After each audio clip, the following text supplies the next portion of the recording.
Bonjour, nous allons voir aujourd'hui la leçon sur le verbe. Le verbe change tout d'abord avec la personne, avec le pronom personnel.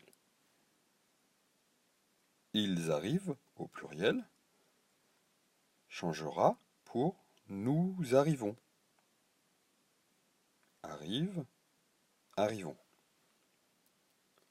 Tu prends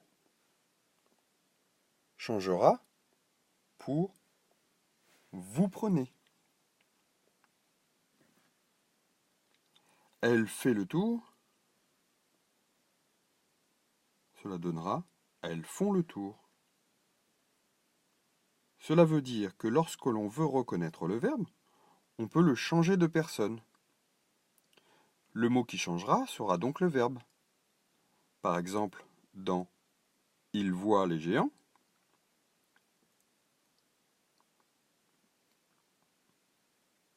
cela donnera « Nous voyons les géants ».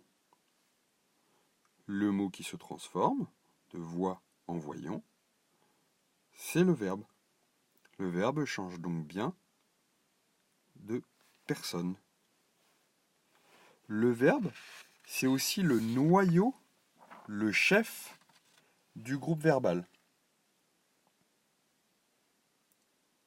Dans la phrase « Au sommet de la montagne, le petit tailleur voit un géant »,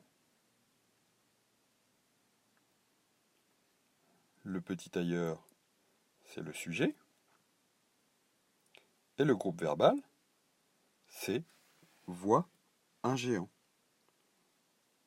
Le groupe verbal dit ce que fait le sujet. Qu'est-ce qu'il est en train de faire, le petit tailleur? Il est en train de voir un géant. Donc, le verbe est le noyau central du groupe verbal. Le verbe, à la forme négative, est aussi encadré par les mots de la négation.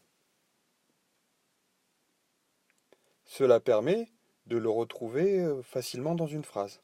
On l'a vu dans une vidéo précédente. Il voit le géant, par exemple, donnera il ne voit pas le géant. Le ne et le pas encadrent bien le verbe voir. Donc si on met le verbe à la forme négative, il sera encadré, ce verbe, par le ne et pas, ou n apostrophe et pas.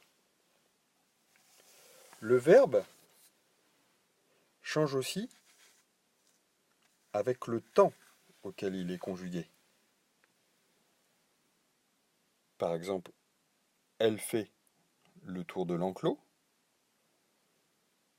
Si je le mets au passé, cela donnera hier, elle a fait le tour de l'enclos. Au futur, cela donnera demain, elle fera le tour de l'enclos.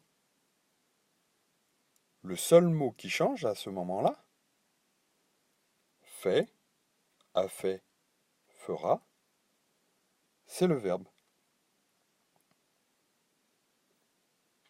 Donc le verbe change avec le temps. Le verbe a aussi son infinitif. C'est sous cette forme, par exemple, qu'on le retrouve dans le dictionnaire ou le Becherel. Alors évidemment, il y a une multitude de verbes à l'infinitif, avoir, être, aller, arriver, prendre, etc. On a vu dans une vidéo précédente comment retrouver l'infinitif en mettant un autre verbe devant. Le verbe aussi change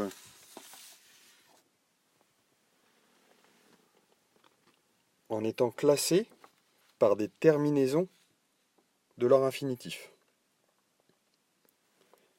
Les verbes en ER, par exemple, qui sont du premier groupe, comme manger, observer, arriver, utiliser.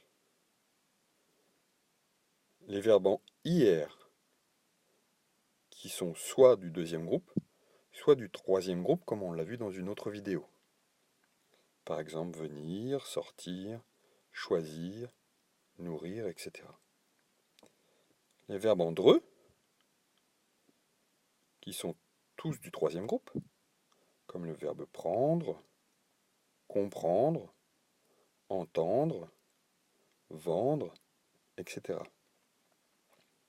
Les verbes en WAR, comme voir, pouvoir, vouloir, devoir, qui sont eux tous du troisième groupe. Enfin, les verbes être, avoir et aller ont une conjugaison très irrégulière. Il faut donc presque les apprendre par cœur pour connaître cette conjugaison. Voilà. Je me suis inspiré de Madame Picot et de ses leçons pour faire cette leçon. Je t'invite à regarder son livre et ses leçons. Voilà.